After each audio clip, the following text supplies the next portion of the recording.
এক মাসে 3টি সিয়াম, এক মাসে 3টি সিয়াম যদি কোনো ব্যক্তি পালন করে। ওয়ালাইকুম রহমতুল্লাহি আবরাকাতু। ইন্নাল হামদুলিল্লাহ ওয়াসসালাতু ওয়াসসালামু আলা রাসূলিল্লাহ। ক্বালা রাসূলুল্লাহি সাল্লাল্লাহু আলাইহি ওয়াসাল্লাম সালাসাতুম মিন কুল্লি শাহরিন ওয়া রমাযানু ইলা রমাযান ফাহাযা সিয়ামুদ দাহরি কুল্লিহি।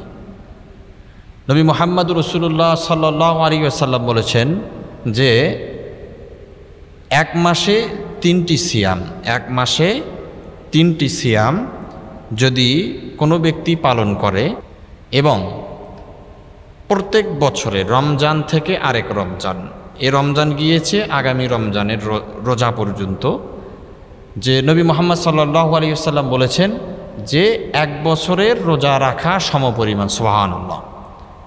প্রত্যেক মাসে 3টি সিয়াম এবং এক রমজান থেকে আরেক রমজান, প্রত্যেক বছর একটি বছরে রোজা রাখার সমপরিমাণ। এবং নবী মুহাম্মদ সাল্লাল্লাহু আলাইহি ওয়াসাল্লাম বলেছেন ওয়া সিয়ামু আরাফা ইন্নী ইহতাসিব আলাল্লাহ আন ইউকাফিরা সানাতাল্লাতী ক্বাবলা ওয়া সানাতাল্লাতী বাদা। যে আরাফার দিনের রোজা, আরাফার দিনের সিয়াম, নবী মুহাম্মদ সাল্লাল্লাহু আলাইহি ওয়াসাল্লাম বলেন আমি আশা রাখি যে আল্লাহ রাব্বুল আলামিন বান্দার সামনের এবং পিছনের এক বছরের গুনাহ মাফ করে দিবেন। সুবহানাল্লাহ। বিশ্বনবী মুহাম্মদ সাল্লাল্লাহু আলাইহি ওয়াসাল্লাম বলেছেন যে আরাফার দিনের রোজা। এখন আরাফার দিন কোন দিন? আরাফার দিন কোন দিন আমাদেরকে বুঝতে হবে, অর্থাৎ হজের দিন। হজের দিনকে ইয়ামুল আরাফা বলা হয়।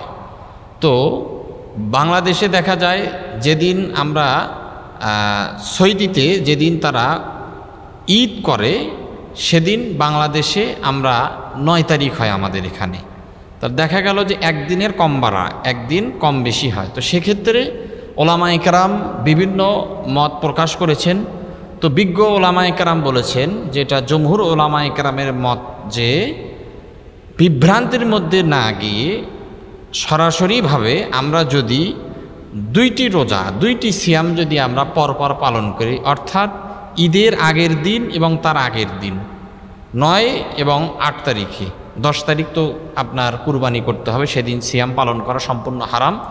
8 এবং 9 তারিখের সিয়াম যদি আমরা পালন করি তাহলে দেখা যাবে যে সমস্ত যে বিভ্রান্তি যেগুলো রয়েছে আরাফা নিয়ে, আরাফার দিন নিয়ে, তাহলে সেগুলো নিরসন হয়ে যাবে। আশা রাখছি যে আমরা এই 2টি সিয়াম পালন করব। তাহলে কারণ যদি আমরা একটি সিয়াম আগে পালন করি তবুও আমাদের লস নাই, কারণ হাদিস শরীফের মধ্যে এসেছে নবী মুহাম্মদ সাল্লাল্লাহু আলাইহি ওয়াসাল্লাম বলেছেন ইয়াউমা আশুরা ইলা ইহতাসিব আলাল্লাহ আন ইউকাফিরা সানাতাল্লাতী ক্বাবলা।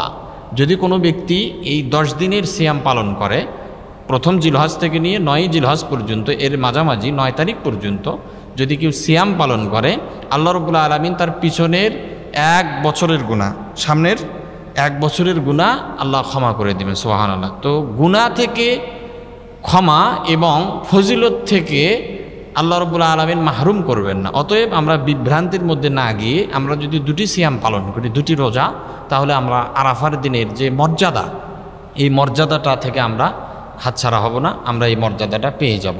আল্লাহ রাব্বুল আলামিন আমাদেরকে আরাফার দিনের সিয়াম পালন করা এবং আমলগুলো করার তৌফিক দান করুক।